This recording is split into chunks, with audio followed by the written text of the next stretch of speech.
Hello, I am Jim Whining, and I am here with Don Blackard, and we're going to talk about autism. Don, you want to kick us off with some of the points that you know about right now? Well, one, I'm just grateful to be here today to talk about this subject that needs more awareness and that we need to shine a light on more. And to be with you, you're super passionate about autism, and I've known that since the first time that I've met you. And you're a great voice for this subject, and I'm just excited that we're able to get some information out there to people and be an encouragement and let them know what we're doing over here also. Just a few things. A lot of people know these statistics that I'm going to go over, but in case that they don't, 1 in 160 kids worldwide have an autism diagnosis. And then in the US, we're about 1 in 54. So that's a high amount of kids that have autism. And I'm sure that there's a lot that are undiagnosed too. But for those that have diagnosis, we're 1 in 54, which there just needs to be more education and more awareness brought into the subject of autism and what's going on worldwide and also what's going on here in the US. This is true. That's true. What was that 1 in 54?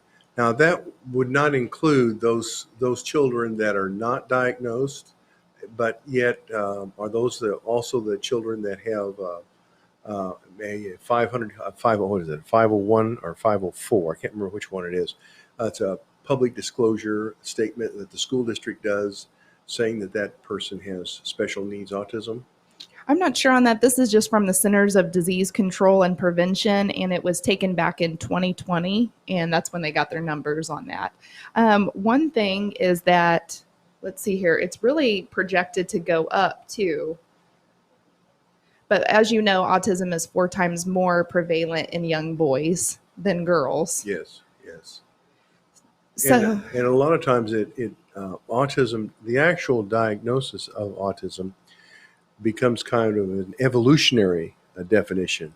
They first go through that period of time when they're defined as attention deficit, and then they're defined as having delayed verbal skills, and then all of a sudden they are putting together a few other little disability issues, and they used to advise you by about 7th grade that they believe that your child had autism, was subject to autism. But now I think, Dawn, don't they do that diagnosis much younger? Yeah, that's what I'm finding in the research that I've done is it's more about the age of 2 or 3 that we're really getting. Doctors now know to really look for signs in the first year. And if they're not meeting certain milestones, then they put more, they investigate more on that child to see if that's what's going on. One statistic that was really staggering that I read this morning was in the year 2025, they're predicting the cost of autism on the U.S. is going to be $461 billion. Whoa. Yeah, that is a really high figure for what they're projecting for 2025. So, well, one of the things that, are your statistics based upon age? Children under people under the age of 18? It didn't say. Didn't say? Mm-mm. Because for a long time, they did not take numbers for some reason past the age of 18. And of course, we did a program, about 10 years ago, maybe 12, called Growing Out of Autism. It was like the government felt like you grew out of autism by the time you were 18, and they didn't have to keep track of you. And of course, now we know that that is for sure not the truth. Yeah, yeah. So what are they seeing in a 2 and 3-year-old that leads them to believe that 2 or 3-year-old has autism? They're looking at the nonverbal. So if they're not talking by a certain age, not, saying mom or dad or meeting those kind of milestones, that's what they really start looking into. So their first testing is a verbal testing? Mm-hmm. It's not a mechanical testing or anything like that? Not from what I've read. It's mainly just keeping the doctor's ears and eyes open to the milestones that the kids start hitting in the first year. And just because they're not hitting those milestones that first year doesn't mean that they have autism. It just means that they are going to investigate further and keep an eye on those kids and then take them through other testing. So with that, Are they saying now that they believe autism is strictly genetic developed disorder? Is that what they're saying now? No, the literature actually is very vague on the cause of autism from what I've seen, but environmental and genetic factors is kind of what it had mentioned. I think one thing as a society that we're doing better is back when I was younger, they weren't really trying to do super early intervention with people. If you could just get by, then, you were going to get by. But now I think we have a lot more care in understanding and looking at people at an earlier age and saying, how can we support them? How can we do early intervention? And I do think that's where we are moving in a positive direction with autism is the early intervention. And there's a lot of resources that are coming up for parents and for kids. Do you think that will help? Because I can remember when, as a parent with an autistic child, how many parents during this time were having quite a bit of difficulty having their son and sometimes daughter diagnosed with autism. Is that is that a factor that is now maybe less with the earlier diagnosis than it would be as they get into third and fourth grade? Yeah. Yeah, I think that the earlier the intervention, I would think probably the quicker the acceptance, because there's that two part thing, the diagnosis and then the acceptance of the diagnosis. Yep, absolutely. There's that whole part of it too, of accepting it. And, I think for a lot of parents, it's got to be hard to lose whatever they have in their imagination of what it was going to be like to be a parent and to have a kid. And, kids are unique. And the love of a parent is so strong that they see their child with those eyes of just getting them the help that they need. And one thing that you've said early on that has stuck with me from an interview a couple months ago is how that we look at success differently. Mainstream success might be, oh, they, hit a home run or they might have, won the tournament or something like that.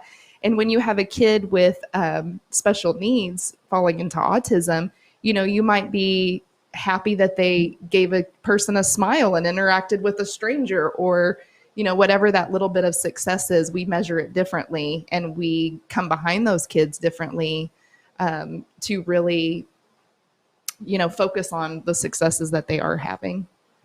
Well, that's, yeah, I've lived through that.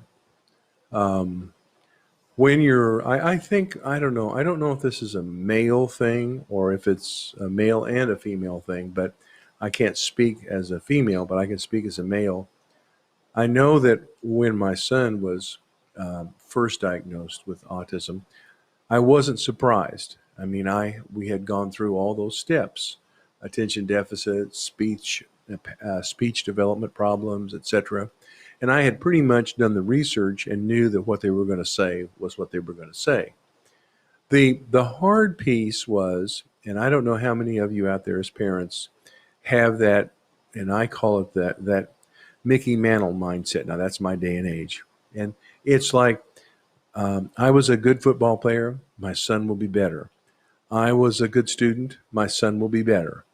I was the vice president of student council, he'll be the president.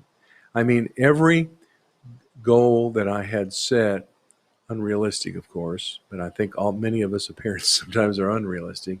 Every goal that I set, of course, wasn't attained, and I had to quickly develop a new set of goals, a new value scale, and then again, this probably points out my faith, and that's when you draw upon that. When you're within your own self, you don't have that ability to come up with a solution to how to deal with all these changes. Because I know why parents are resistive, and that's because once you accept it, then your framework for what you're going to go forward with that child has to change.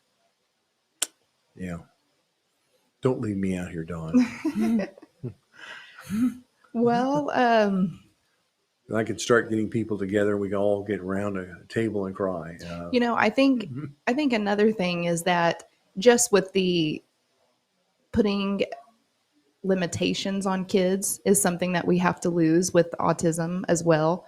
You know, you were saying earlier that it's one of those things people think that they're just going to grow out of it, you know, or no, they can't have a job or they can't do this. But it's really working with the uniqueness that you can find a place for people to thrive and that they can have jobs and they can, you know, be a productive member of society. They can even and oftentimes live on their own. And so I think that comes with good parenting, the early intervention, and really having that I can attitude around your kids. And that's something that, you know, if parents are going through um, having a kid right now with autism, that you could really shine light on is that there is a future, there is a hope. And just because they have autism doesn't mean it's a sentence that they will never, you know, be able to work or get married or all the things, because there's a lot of high functioning people in society today that are working and you may not know that they have autism. Would you agree on Uh, that? yeah, I would agree. I think once you get to that acceptance point where you say, yes, I know that my son or daughter has autism, then the real work becomes finding that peace in their body, in their mind, in their soul that makes them an exceptional person. Because I'm going to assure you that I have found in all the years that I've been involved with children, from Showtime Llamas and Alpacas to autism awareness and autism outreach fellowship, I can assure you that there are remarkable abilities contained in these children that become adults that can be utilized. Some skills. I'll just give you one example. I remember when one of my son's teachers said, you know, he probably can't get a driver's license. Well, let me tell you something. He got a driver's license, and he was a better driver than I am. Probably drove a little slower, and I drive slow, but he was a excellent, and is, I'm certain, I would be considered an excellent driver. They said he would never get a high school diploma with a normal result. Well, in a combination of wonderful teachers, which it's so important to get the right school. And it does not necessarily be that school with 2,500 students. But it's so important to have the right school. But with the right teachers, Alex got a normal high school diploma, and he did it well. Um, but we as parents, as I have said in church groups many, many, many times, we as parents have to be, let's say it this way, proactive. And they need to know that this child operates differently. Doesn't mean he's not a person that can contribute to society, because I have done projects in Pennsylvania and elsewhere that proved how outstanding their performance can be. And I'll just say one person I knew who had a phenomenal mind, who was a young lady that was autistic. She could memorize every single check that she served in that restaurant every day and give me a report that matched the computer. I mean, it was amazing, her memory. And that's the key, is to find that special gift God has given that child. And it exists. I'm just going to tell you, don't lose hope. Now, for you, will you tell us a little bit about your story as far as what you did for your son and what you did going forward with other people with the llamas? And Well, I don't think anybody watching this program or hearing what Don and I are talking about would choose to have a child with autism, and that's because they want a normal life. They want to be able to eat eat out, have normal food. They like to um, sleep. They like to have sex. Just kind of three things. Well, the experience in life that you have with autism many times affects all three of those categories. And so you've got to be prepared and armed for difference. And we found with our oldest boy that we were having difficulties with him speaking to other people and essentially only speaking to me. So my wife was very attentive to animals. She retired as a fifth grade teacher for so many years, and she brought animals home to see if it would kind of loosen him up and give him kind of a better compassion. Well, he didn't connect with dogs, and at that time, he didn't connect with dogs or cats. And so one day, it was amazing. I'm looking over here at the Noah's Ark uh, thing, and I'm thinking, what's she going to bring home next? Well, she brought home a llama, and that llama, for those of you who don't know llamas, they have a wonderful fiber. I mean, it just feels so good in your hands, and it just, and he liked that touch. Autistic people have a high sensitivity for things like that. He liked the smell of a llama and that soothingness. And then a llama does something else that, to my knowledge, no other animal does. It does a relaxing sound. It goes, mm, mm, mm.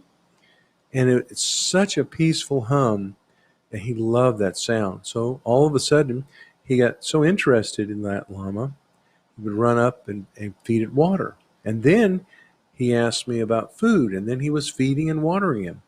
And then he began talking aggressively to my wife and to anybody else who wanted to know about his llama. And we knew at that moment in time that this was a wonderful tool for people, children who had autism, suffering from autism.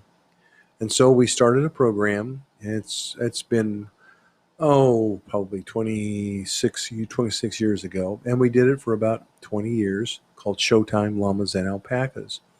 And in that, the kids, both autistic and not autistic, showed llamas in many states, and they worked with llamas, they fed llamas, they groomed llamas.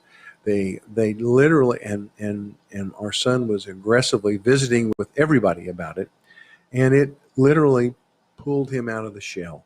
It pulled him out of the shell, which you have to watch with autism, because it can literally put that child into a shell and drive him into his own room with that door shut, and he doesn't want to be with anybody.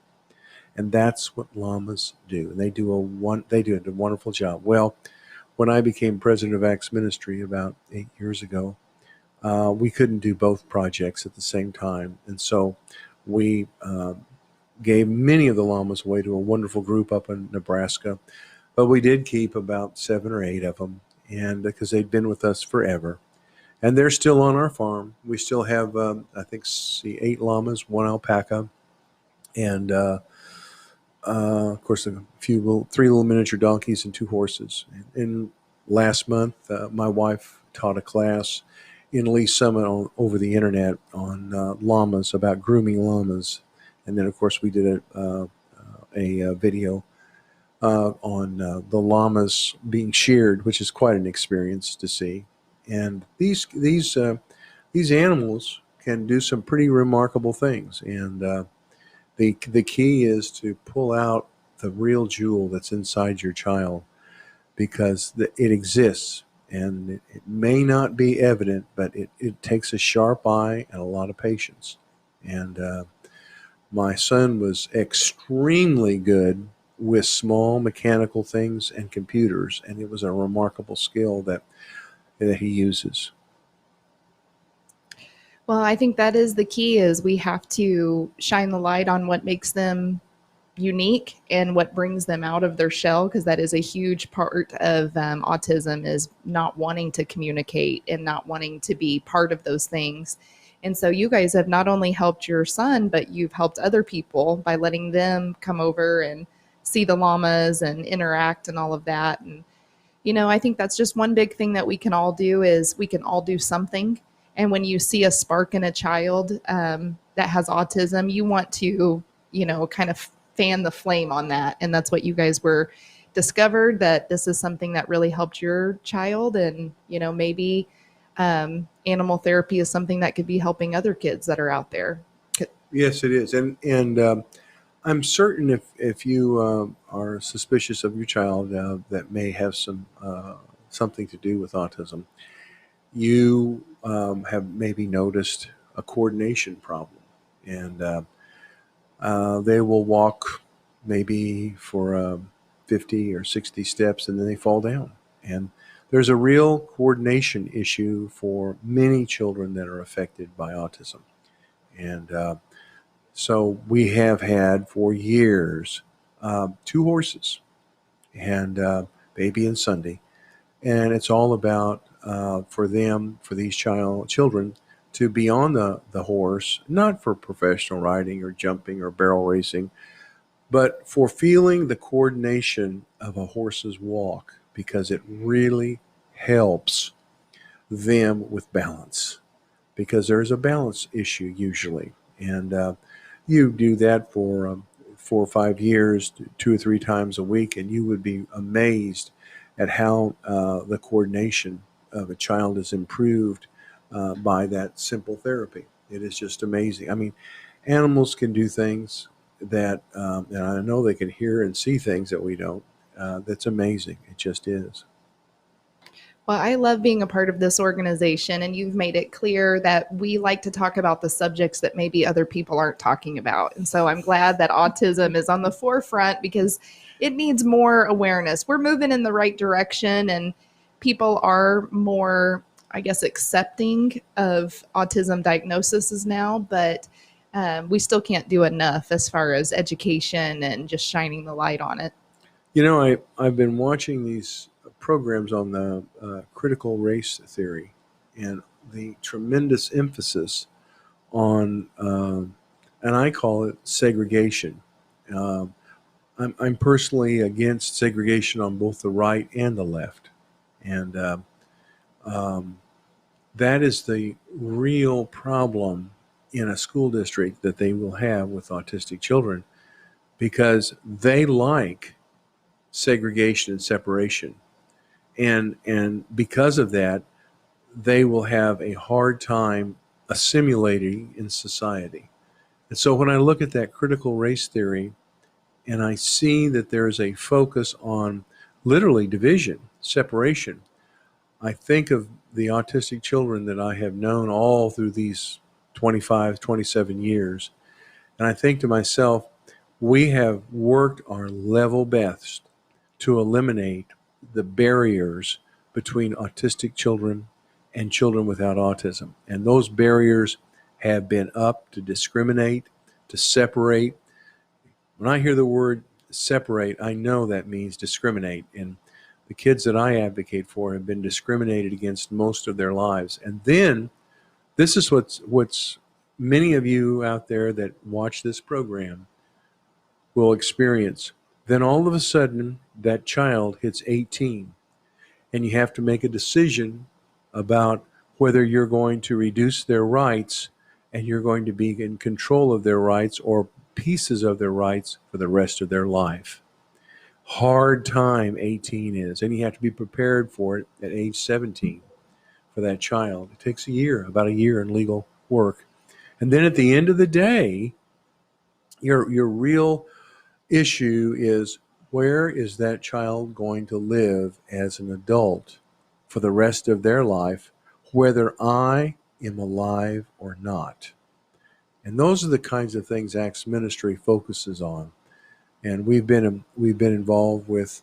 I kind of drug Acts Ministry into this, but Acts Ministry has always been, as Don said, the advocate for the unpopular causes. I mean, we just have been, and that's because we can see how much help these particular causes needs. And of course, one of these is autism.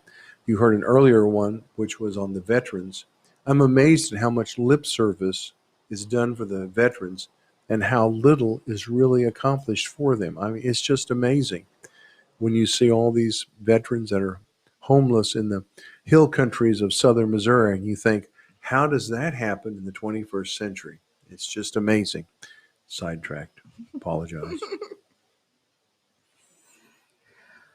Well, on autism, I've been doing some thoughts on it recently, and knowing that this talk was coming up. And I think if people would take a look at themselves, introspective, and into their families and all of that, I think a lot of people fall on a spectrum.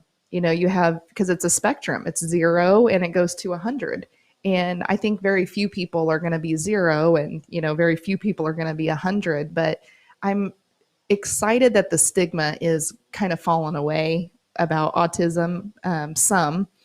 And for my son, I really enjoy when I know he's talking with a kid that is on the spectrum at some point on there. He recently started wrestling with a young kid who is just phenomenal, super gifted, super good wrestler, really keeps to himself, doesn't really talk outside of wrestling. And I had the opportunity to ask the mom, I said, is he on the spectrum somewhere, maybe with like Asperger's? And she was looked at me really shocked, like, how did you know? And I was like, well, I can tell that he's very passionate about wrestling. I can also tell that he doesn't really like to talk and interact outside of that. And but if your kid is not friends with a kid that has autism, they're missing out on this whole other world of seeing what that side of the world is like. And we need each other. We need to interact, and like you're saying, we need to lose the segregated, and we need to integrate with each other. And in wrestling, I love that because it's a bunch of individuals coming together and hitting the mat for something. But I think that mom, she's doing the right thing. She's already got her kid into some early intervention, and the kid himself does not know that he's got a diagnosis, and that's okay too. You don't have to. They don't have to know, but it's good to get the intervention and get the therapies and get everything going. And I think if more people took a look at themselves, they might realize they're on a spectrum. Well, Don, um, my better half who is a qualified teacher. She's been a teacher forever and has all the degrees in education, and had made the comment that I might just be autistic. Well, I knew she was wrong there, and but then you begin to realize who you are as a person, and I know everyone out there who has a child that may or may not have autism. You're looking at yourself saying, did I give him, did I give her that characteristic? And it's a burden, but and I will tell you, quite frankly, I expect that if were measured, I probably would be somewhere in the range of being a person with what's called Asperger's, high functioning autistic. I'm not really uh, comfortable with people up close. Takes me a long time to allow touching. I'm okay with the wife, the mother, etc., the daughter, the sister. But when you get much past that, it takes me a while. I made one of those very infamous statements, which I have many people have called me on, and I said, "You make a friend, you make an obligation," and you do. And I believe friendship is all about caring for that person as much as you would care for yourself. Just as Jesus said, love others as you would are loving yourself. And that's hard. I know when your son or daughter has autism and you've not had a decent night's sleep, you haven't had one warm meal, and you are exhausted. I learned how to sleep at the stop sign for about 30 seconds. I know that experience. So the hope that I have for you is that in those school districts, that something as destructive as the critical race theory is to races, that segregation and separation will again be stamped out, and that children, black, white, yellow, whatever color they are, and whatever mental condition they have, whether they have autism or they don't, or they have some other, that they can fellowship together, learn together, and share life. To me, that's what it's all about. That's why I'm a Christian. Yep. Have we exceeded our time? Do you know? I don't know. I think we've got just a couple of minutes left. Okay. Oh, that's right. There's the big clock up there. I didn't, many times as I'm here, Don, I should be. There's a couple of things I probably should talk about because we're always trying to raise some money for what we're trying to do. We want to do programs like, believe it or not, have autistic kids go to things like the raceways, go to basketball games, go and also it's important to pay attention and help people like adults that are making decisions about their autistic children right at that magic age before 18, because that's such a crucial age. But anyway, over there on the far, on my opposite side over there by Don is Noah's Ark. And the first one to give us a $10 donation gets it. And all you have to do is go to www.axmediagroup.com and click on the PayPal button. You don't have to have PayPal. And just click on the PayPal button and indicate what you want, what you're buying. And if it's the Noah's Ark or Mickey's Christmas car over here for $25, that's a neat deal. And or the coffee, which is I think $5, or this I guess it's a lighted sculpture of Mickey and Minnie Mouse. I think that's $5. Or for those of you who want to work on your child's coordination, this is a wonderful gift. It's a jumping rope. And for a donation of $5, you can get one. We might even accidentally send you two. And this jumping rope is all about coordination. And as I was talking to you earlier, that condition has a balancing problem. And this jumping a rope really helps your balance. And then we've also got some books here called Snow Deer. What a beautiful little book this is. It's a Christmas tale written by Randy Plummer, outstanding performer, musician in the Branson area. And that's a $5 donation. And then I want to mention before I forget it, here is a backpack.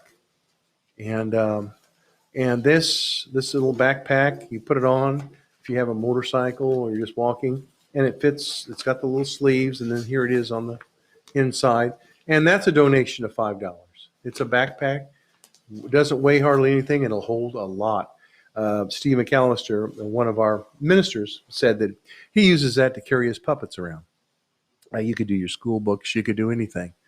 So all you have to do, if there's something you want, make that mention of it on your PayPal. It says put down that. And that is exactly what we will send to you. Now, there's a shipping issue, but if you're in the Springfield area, there's not. And obviously the Springfield area, you can just come by our office on Kearney and pick it up. But these are some of the things that we'd love for you to participate with by supporting us, and 100% of the funds are used to benefit the autism that we're about, autism awareness. Don, is there anything else we need to say? Nope, I think we covered it all. Great. Well, thank you for joining us. I am Jim Whining, and this is Don Blackard. And by the way, she has a wonderful show on Wednesdays at 10 o'clock. It's called Changing Times, and she covers some very important social issues like the critical race theory. And I think that's the next subject coming up, isn't it?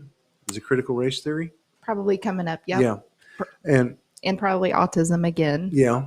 And so tune in on that. You can see that on Axe Television Network and Axe Media Group. Thank you for joining us. Please learn those magical words. I'll think about it. When you're dealing with an autistic child, you rarely need to react quick. You have to say in your mind, I'll think about it. God bless you. Thank you for joining us, and have a blessed day.